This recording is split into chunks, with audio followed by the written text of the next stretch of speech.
what we want to do is use sports as the greatest metaphor for life.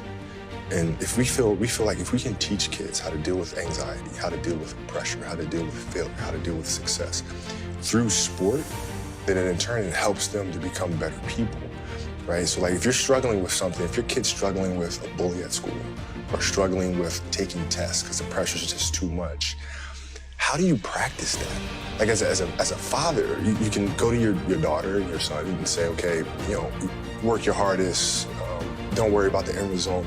Those are just words, aren't they? Mm-hmm. Right? They have to physically put themselves, emotionally put themselves in that same situation over and over to really be able to understand how to deal with it.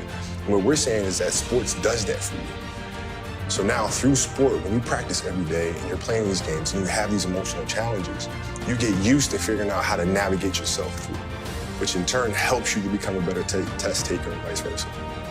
I think the goal is always to win championships, no matter where you go. That's the goal. And that's his goal, that's Rob's goal, that's Magic's goal, that's Jeannie's goal, Rondo, all the guys, Kuzma, Lonzo, they all want to win championships, man. So that's what they're gunning for. You're asking me, we have to win championships. This is why we play, this is why we're here, is to win championships. And he wouldn't have came here if he didn't expect to win championships. Well, to me, it's just really simple. Wherever you play, the object is to win championships. That's it. End of story. End of story.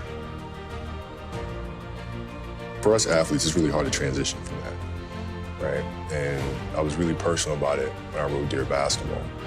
But that is the true challenge of finding what comes next and finding something that you love to do every bit as much as you love your first passion. That is a challenge for us. And I think, unfortunately for us athletes, we've been pigeonholed into thinking that we can only be one thing. So when I retire, everybody is saying, okay, he's too competitive. He's not going to know what to do with himself. He's going to have to come back.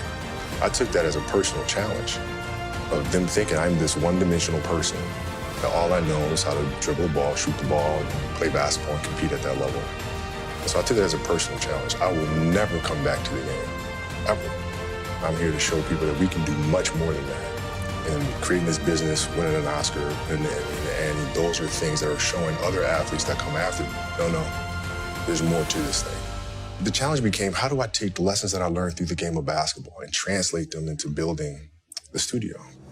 Right? What are the things that I can take from that? The discipline, the commitment, the team and community. How do you get the best out of each other? How do I take those lessons and move those here? That is the challenge. How do we do great work, uncompromising great work? Not looking at the bottom line. You're focused on the product first. Right? Is this the best thing that we can possibly make, no matter what? And having that sharp focus is something that I got from the game of basketball. I'll sit and I'll think and I'll create. I write them all out and create the characters, create the rules, the structure.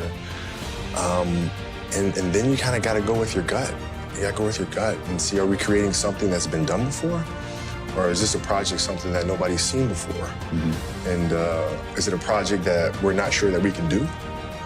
And if the answer is yes, then 9 times out of 10, we're going for that one, right? Because that means we're pushing boundaries a little bit. I love creating. I love directing, I love producing. I don't love acting. I don't love being in front of the camera. I like trying to figure out if the arc of the story is the right one. There's about a 0% chance that I come back up. So not even like a... Nothing. 0. You're toast.